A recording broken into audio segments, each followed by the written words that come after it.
Hello and welcome back to my next episode, Dating Tips for Single Women. I'm your host, Antia, founder of findoneelite.com.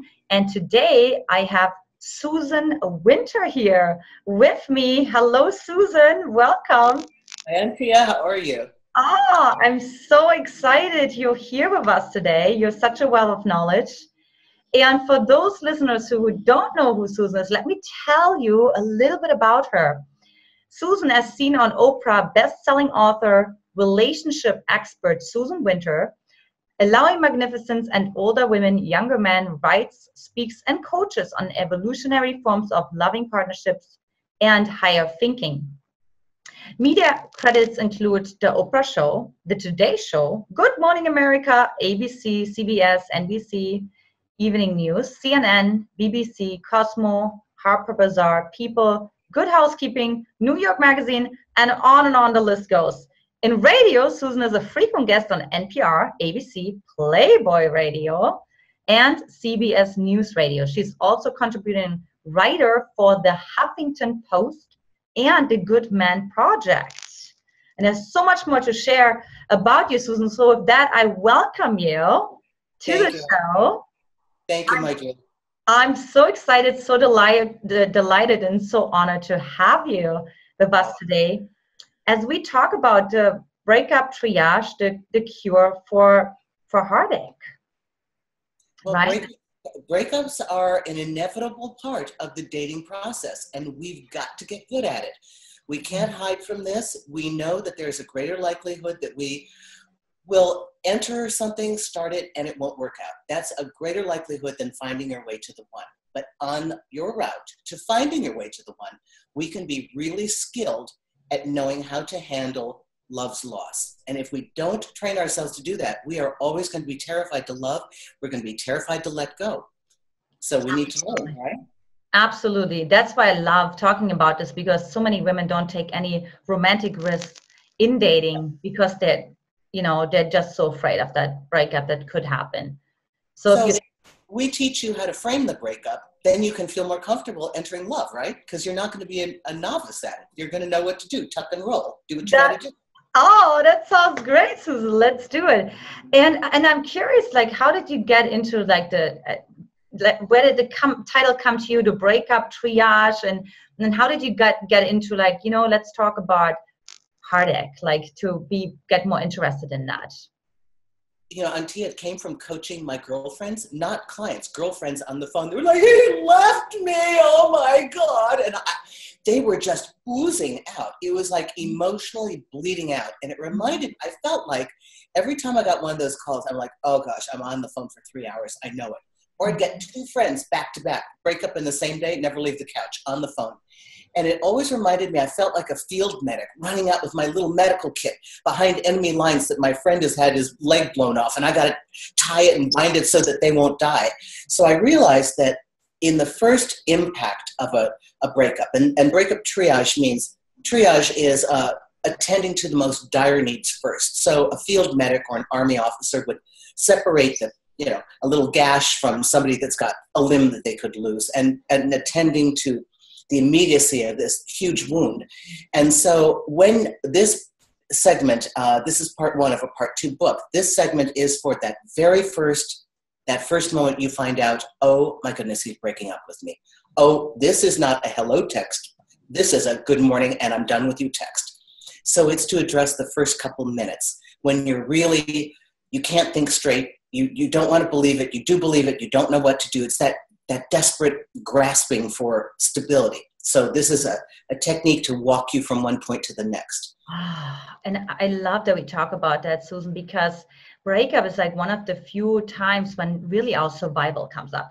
No matter how high we are on the Maslow's hierarchy, when it comes to breakups, we forget what high level we're on, and we just drop to the bottom, right? Perfectly stated. That's the most successful, confident, independent feeling woman can suddenly find herself groveling on the ground like an aspect of her that she wanted to forget even existed, but it is destabilizing.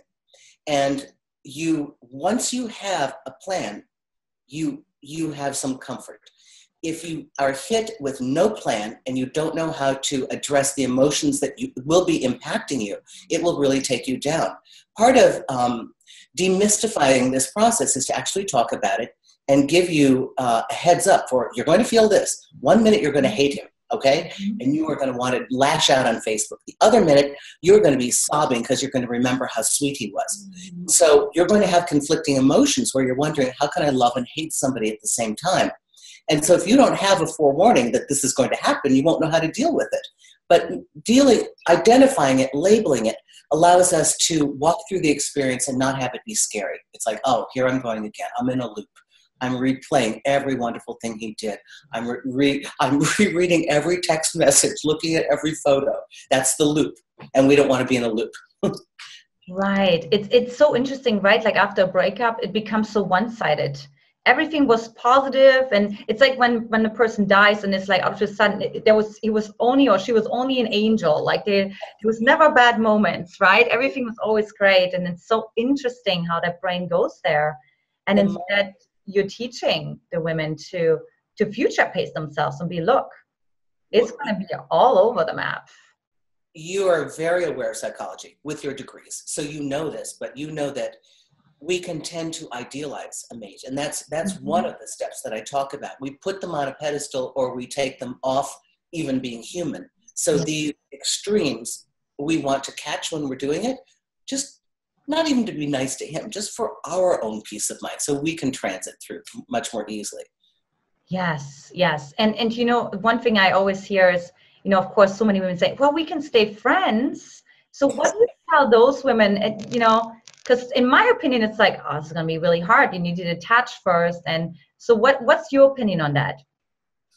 I don't think you can remain friends until the passion and the longing for him is completely dead. When it's dead and you no longer feel sexually interested in him, you can begin to look at him as a friend. But it is really dangerous to go in under the guise of, I'll be your friend, because oftentimes that's covert for women, like, yeah, so tell me about your date. Oh, she doesn't sound good at all. I don't know. I'd get rid of her. You know, it can be more frustrating. Yeah, absolutely. So tell us more. Like, I love the blind spots that you're talking about. Tell us more about the blind spot that so many women are not aware of when it comes to breakup, and how you maybe even see how women handling a breakup wrong. We tend to fluctuate into extremes. When we review who our mate is, as we're telling the story to ourselves, we have a number of categories. We could make him the perfect partner. And the perfect partner is a myth, but it is especially important for women that don't get past 4 to 6 months of dating a guy. If you've just met a guy and he's got a great job and he's nice and he's kind, he's got a good family and he wants everything you want, he likes everything you like, and poof, he's gone. And you are devastated thinking he's the one and only. He was the perfect partner.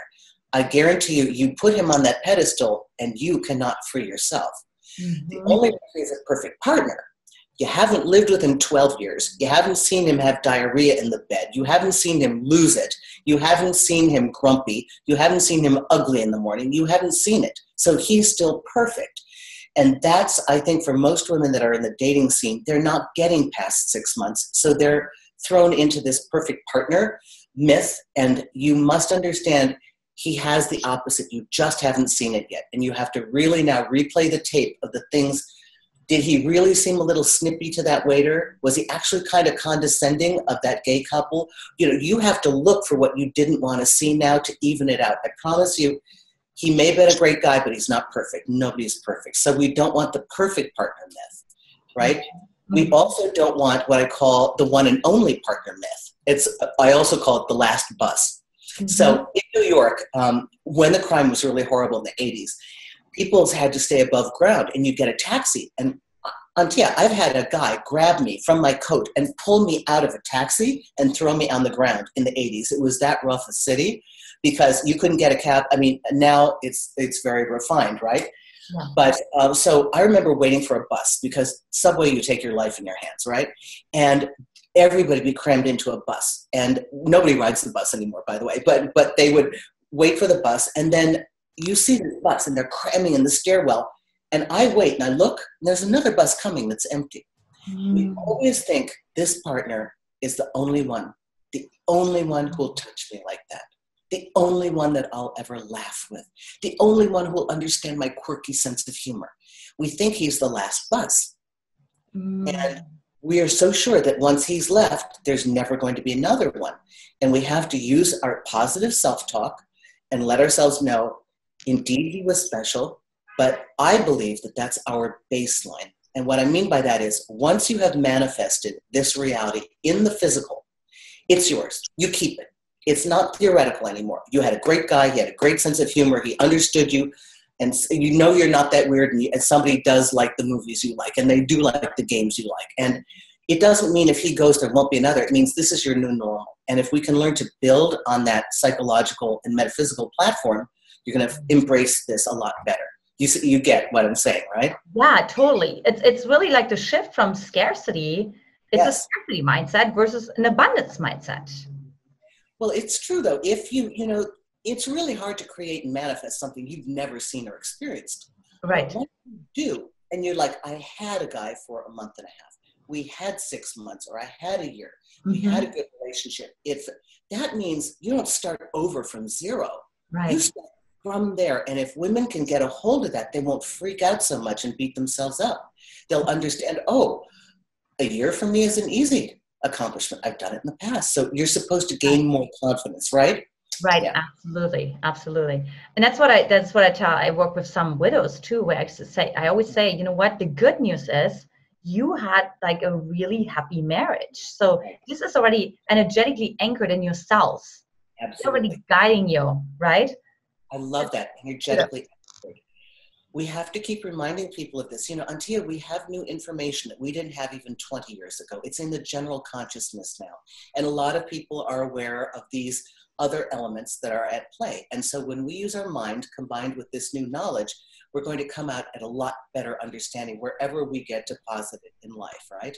Yes, absolutely. And I love that. I love that you have that approach and that you understand that, because I feel so many times, you know, as you know, the brain deletes, distorts, and generalizes reality based on our subconscious beliefs, right? So and our subconscious beliefs will not say, wait a minute, I had already 6 months of joy, right? Exactly. So it is hard in the moment. It does take mental discipline, but there's another thing that we're prone to do. We will jump between perfect partner and the one and only to the worst, the bad partner. You know, oh, he's so terrible. Now, I know it feels good in the moment. And I know it's kind of, you feel this like, I'm getting back at him, to tell your best friend what really happened that you never told her before, because now you want to dig the screws into him. But the upshot of that is, again, you're going into the loop. You are keeping him alive in your energy field.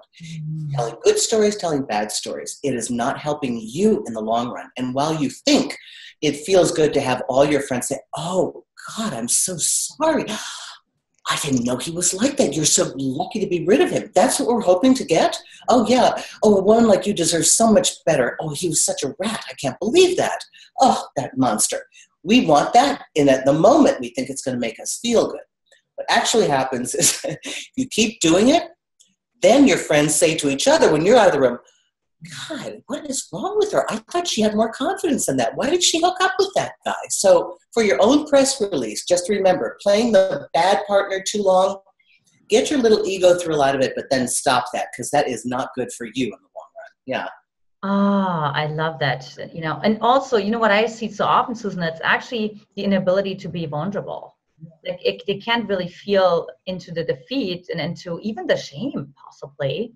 Explain that to me. And because so that I can understand that. I do, but I want to hear your explanation. Yeah. So what I feel like is that they use that kind of like evilness, like they really want to cover up how hurt they are, how vulnerable they are. And the more shame they feel, the more angry they get. Because I feel really they're angry at themselves. But, you know, you can't, you know, project all this anger at yourself. So I know.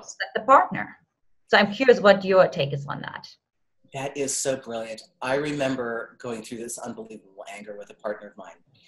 And the hatred and the anger, and then the realization, oh my God, you know who I'm really mad at? It's me. I'm the one who went there. I'm the one who invested in that. I saw the signs. I thought he won't do it to me. He does it to others, but not me. I'm a good person. I'm wonderful. Why would he do it to me? Oh, man, I was mad at myself. And that's, every time, like you said, when we get clear, every time we gain this mental clarity and we can kind of progress through these stages, we are just that much quicker to reaching our own healing and our own wholeness and our own confidence. So it's very important that you said that. Thank you for that. Oh, absolutely. Well, it's always interesting, people come with something that happens on the surface. And I always say you attract who you're being. So what does it have to do with you? How are you creating this situation? So, but he did it to me. What do you mean? Right? Right. I never put myself in this victim position ever, or was passive aggressive or anything like that, and he didn't have a choice, right? Yes, exactly. So tell the listener like more, what's the sequence of events? Because I feel what I see oftentimes is the women are so overwhelmed, they don't know what to start with, right? Oh, I have 7 steps. So the first is give it a definition, create a reason. Mm-hmm. He might have failed, he may have ghosted on you, and you don't have a reason. And if you could, because you'll spend the first 10 minutes going, why did that, what happened? Now, maybe your partner gave you dialogue. Maybe he cheated on you, and it's pretty clear. Maybe you don't have an answer. First thing to do, quick, couple phrases. He wasn't committed to it. It's not the right time for him. We didn't line up properly. He can't stop seeing other people. Give it an answer. Just put that and put it in a box and put it over in the corner. You can examine it all you want 6 months from now. But right now, put it over in the corner. Label it. What happened? 2, beware of the loop. The loop is this ongoing obsession with thinking about him, looking at him, going into Facebook, digging around. What did so-and-so, calling your friends? What did he tell you? Did you see him with her? Did you know they were?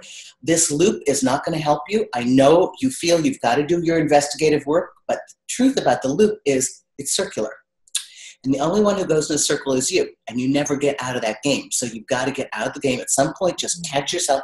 Naughty. I'm going in the loop. I'm not going to look at his Facebook page. Naughty. Stay off the Instagram. I'm not going to do that.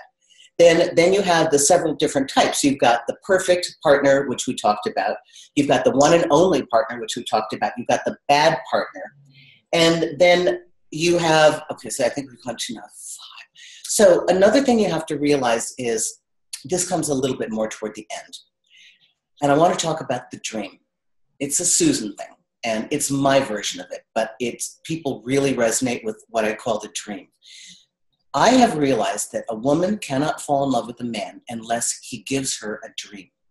She has to see him in her life. He creates the dream of her future, whether it's a family, partnership, success, upward mobility, connection, companionship. This character, he's walking along, boom. She's got a dream, he goes right into the center of it. So what we think when the man leaves us, if he dumps us and it ends, divorces us, whatever, we needed him for our dream. Now we think our dream of a family life, our dream of a future, our dream of a loving companion is dead. In truth, it was never the man. The man was the vehicle and the access to our dream. Actually, we're a little bit more self-serving than we'd imagine. We fell in love with our dream. And we can always create a new dream. If you want a family and children, you go out and you get that. You don't need that man to have it. You'll find a way to get it. So separate. You see, if we think, if he leaves me, I don't experience love. If he leaves me, I'll never have a family. If he leaves me, I'll never be happy. That's giving him all the power. But what you really have is your dream. It's the dream that you love. It's the dream you long for in the middle of the night, not him. He was simply your access to it. When you can make that distinction, you get that big, oh my God, I was in love with my dream. He activated my dream. That's all he is. He's a character that walked onto the stage, a great leading man for a day, for an episode, for a series, and now he's off the show. That's it, right? Absolutely. Yeah, we always say, commit to the process and detach from the outcome, meaning what guy it's going to be, right? Commit to the process, which is your dream. Like, that's how I see it, like how you explain it. I never thought about that. But let go if it's like this particular guy, right? Maybe he's another guy. Just focus on what you want to create in your life And I think that's so important because, like you said in the beginning, we're so extreme when we break up with somebody, right? Or when they break up with us, we throw the baby out with the bathwater. Exactly. I'll never date men again. Men can't be trusted, right? The whole thing. Love is not worth it. And Yeah. and by the way, men get really wounded. You know, men don't handle heartache. We talk about our heartache. We work it out with our girlfriends. They come to you. You know, we've got places to go. But in a man's world, you know, he might sit next to a guy in a bar and say, what happened? Yeah, we broke up. Yeah, here, have a beer. They don't really dialogue it. Younger men now are more emotionally aware. I do understand that the millennial generation and other generations are better at it. But we process it. And you're right, it is a process. And it is, we tend to, again, it is the idealization of who that person is. What you are in love with, I promise you, is your dream. That person just made you realize it, or made you add a chapter to it that you didn't see before. Oh, I never knew I liked this. So you don't have to give up on your dream. Mm-hmm. Mm-hmm. And what would you tell girlfriends of girlfriends who are, because I think like, you know, what about those girlfriends who are 3 months later, your girlfriend is still talking about the same guy? And, you know, what tips do you have for those girlfriends who are like, gosh, I'm kind of, you know, I love her. I'm about to cut off as my girlfriend. Or like, you know, you see the number in your display, the phone rings, and you're like, oh God, no, I can't pick up the phone. You mean after a breakup and they're caught in the loop, right? Yeah. So they're in the loop. You can't entertain the loop. You know, to be a loving friend, sometimes you might have to take a harder position. You might have to say, I love you dearly. And if you want to talk about what you want to do in your career, you want to talk about redecorating your home, I'm going to listen. You want to talk about Bob, for your own good, I'm not indulging you. Sorry, I love you, but I'm not. Because in the reminder, you're keeping yourself in the loop. And the loop is a loop because it goes around in circles. And I want you to live your life. Yeah, get her. I know, it's horrible. Yeah, they do. I know. You know, we all got them. And you know, it's funny. And we try very hard to be big girls. We put on our big girl pants and we go out there and we love and we do our thing. But I've seen the most together women, huge positions in this world. I mean, together, powerful women, absolutely dismantled, like a 2-year-old that had their toy taken away from them. And it is something that we have to understand, be gentle with, and accept that we could, for as powerful and confident as we are, we can have moments, days or even hours, of feeling undermined by a man. But always remember to do your positive self-talk and remind yourself that what you really wanted was your goal, your process, your dream. He's not the only one. He may have been delicious. He may have been wonderful. But if he was kicked off your conveyor belt, there's good reason for it. You don't know it now, but there is. He came off, he's a faulty, you know, the bad ones fall by the wayside. They don't make it to the end. So he came off the conveyor belt. Yeah, and you know, it's so interesting too. After a breakup, you really see if somebody has more internal confidence versus external confidence, right? Like, what if the approval of your partner falls away? Like, how much are you still approving of yourself? What we just talked about, you can be so highly accomplished, but the breakup happens and you're a 2-year-old crying on the floor, right? I've seen that happen. I've seen married women that seem to dismiss their husband, and then the husband's in the hospital. This married woman is like so powerful and she's got her life together and she's telling everybody what to do. Suddenly she's a terrified child because guess what? He's her strength. Having him is her strength. Yeah. These are also people that didn't work on themselves. We're not talking about a generation that we live in. These are people that just, you know, they didn't think it through. So the beauty that we have nowadays is we have people to turn to that, you know, our coaches that we trust, and they will help us walk this path to get through more efficiently. A Sherpa, if you like, right? Absolutely. Absolutely. Yeah. And what would you say, you know, I'm always a fan of like, you know, having really helping somebody not just survive something or get through it, but just really thrive out of it, right? And just kind of use that as momentum to catapult themselves. So what's like one way, like one reframe of a breakup that would really help a woman to just accelerate her manifestation for the right man versus saying, oh, okay, I'm going through this dark tunnel right now and I hope at some point. Okay, that's my 7th step, and I'm glad you brought it up. And that's the big realization. And it's a mental concept, but it's true. And let me describe it. I was standing at the window. I actually dated players on purpose. I did this for research because I was a relationship girl that only knew loving, committed relationships. I couldn't help the girls that were going to a bar, coming home, hooking up and crying. I didn't have their experience. So I thought, okay, I'm going to go and rewalk their steps. And I thought, no, I can't possibly fall in love with a player. So I picked a guy half my age. No way in the world I would have been attracted to him. Nothing in common. Had one dinner date. And then I got involved with him later on. And I was like, I fell madly and totally in love. The biggest love I'd ever known in my life. And I knew what I had in my hands. I'm like, oh my God, what did I do? Why couldn't I distance myself? Why wasn't I smarter? But my heart decided to open up to him. Yeah. And I'm standing at my windowsill, and this was an apartment I had before this one, and floor-to-ceiling windows overlooking all of Manhattan. I can see the rooftop of his apartment.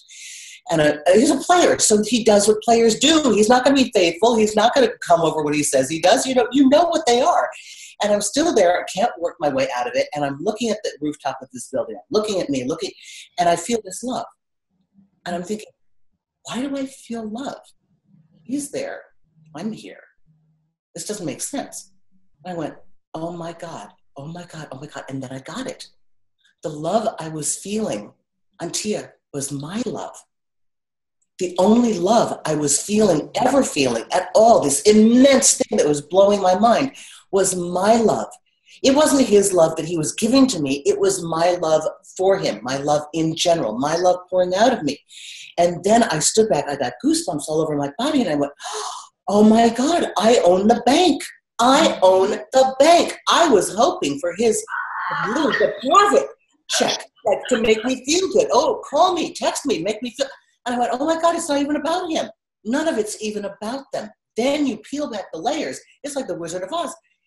Love isn't even about them, ladies. It's about your ability to love. You own it. You originate it. It is your capacity. It's a teaspoon or it's an ocean that's endless. It is the only love you will ever feel is yours. That's it. And once you catch on to that, the man is a lovely accessory, but not even necessary. Mm-hmm. He's just the guy who trotted in front of your eyes and you went, ooh, I like that. Boom, your love landed on him. He had nothing to do with it, right? Now, so when you realize the end of the story, you're like, oh my God, why did they never tell me that in the fairy tales? They never tell you that stuff, right? Yeah, absolutely. I so love that because, and it really comes from a place of interdependence. That's what I talk about so much to even to have in a relationship, that independent part of you that knows that you can create this love by yourself. Right. And then of course the interdependence in the actual relationship. So that's like you beautifully pictured that. That's exactly how I feel it. And that's how a healthy interdependent woman would feel after a breakup. She's like, yeah, I still have my individual part and I know I can create this by myself again. And yeah, and the baby that we had together, so to say, right? The energetic baby we had together. Yes. That's not there anymore. But if you had the ability to generate those kinds of feelings that landed on this person, that means you are the storehouse. And so you can feel that again, because again, we go back into the partner myths, I'll never find another one. Okay, he's the only one. So no, he's special, but it's your love that's always occurring and you own your love. And so basically you could go around the corner and look at the deli guy and go, I'm going to decide to love you. And you could basically give it to him if you wanted to. So that's a really, that's a really cool thing to understand the power that we do have. Absolutely. I love that so much. And I really love how a breakup can really be a spiritual path for you. Wow. Well, because then you need to dig deep. When you're in pain, illness, breakup, any kind of trauma, really, it makes you look for guidance. And you have to look for something beyond what you're seeing in your current world. So it's a really great tool. I had a girlfriend once who wanted to pray for, she prayed for faith. And I'm like, don't do that. Oh boy. She got one disease after the next, but she got her faith. I'm like, I know that there's the road you're going to go on, but you're right. It's all a spiritual understanding, really. Ah, it's so wonderful.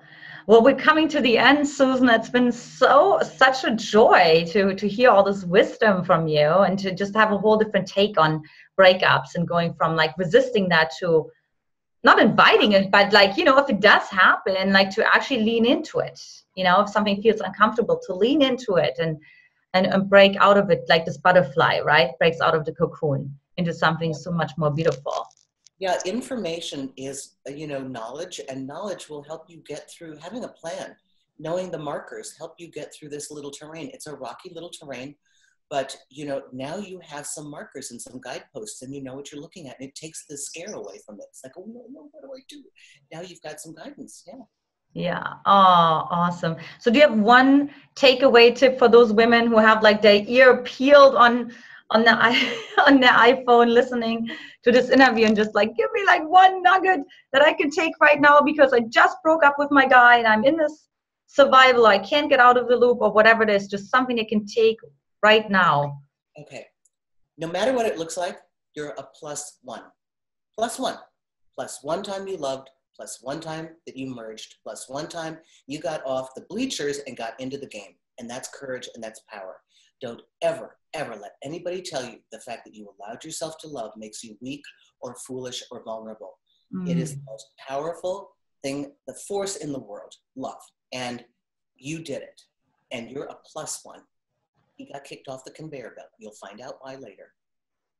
Oh, I love that. So ladies, take that in. If you're just going through this right now, allow like Susan's words to soothe your heart and just really take it in that there's a new possibility out there for you. That's right. So Susan, so for those of you who are like, gosh, I just really want to learn more about Susan's wisdom and her guidance, and I just really resonated with what she had to share today. Like, how can they find you? What do you have for them? Well, my website is susanwinter.net, N-E-T, and come to my YouTube channel. You type in Susan Winter into any Google search, you'll get my Twitter feed, my Facebook page, and I'm actually Susan E. Winter in some of these, but if you put in Susan Winter, you should find my YouTube page. And I have moved from writing into exclusively videos because I think I can do more in less amount of time and reach more people. And so I've got hundreds of videos. I've been only doing it about a year and a half, but I do 2 a week. And join me on Facebook, whatever. Let me know who you are and let me know that you're in Antia's group, and we'll give you a special hi and hello. Oh, awesome. Oh, wonderful. So find Susan Winter, if not Susan E. Winter, on basically all the social media channels that you can think of. If it exists, Susan is on there. So Susan, thank you so much. I learned so much. So I know that the listeners learned so much. And just really take that, like, I love to take pieces that are more like shadow, where people don't like to look at, and turn on the light, bring it out in the open and use it as a transformation tool.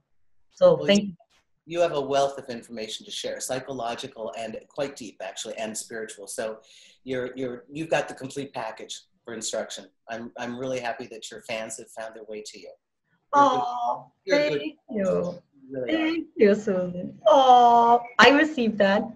By the way, ladies, always a good practice, receive, right? It's like another thing. So we could just go on and on here. Susan, it was so nice to have you here today. And for the listeners, again, this is Antia Boyd, founder of findwonderlead.com. We're signing off. Have a good day. Bye-bye.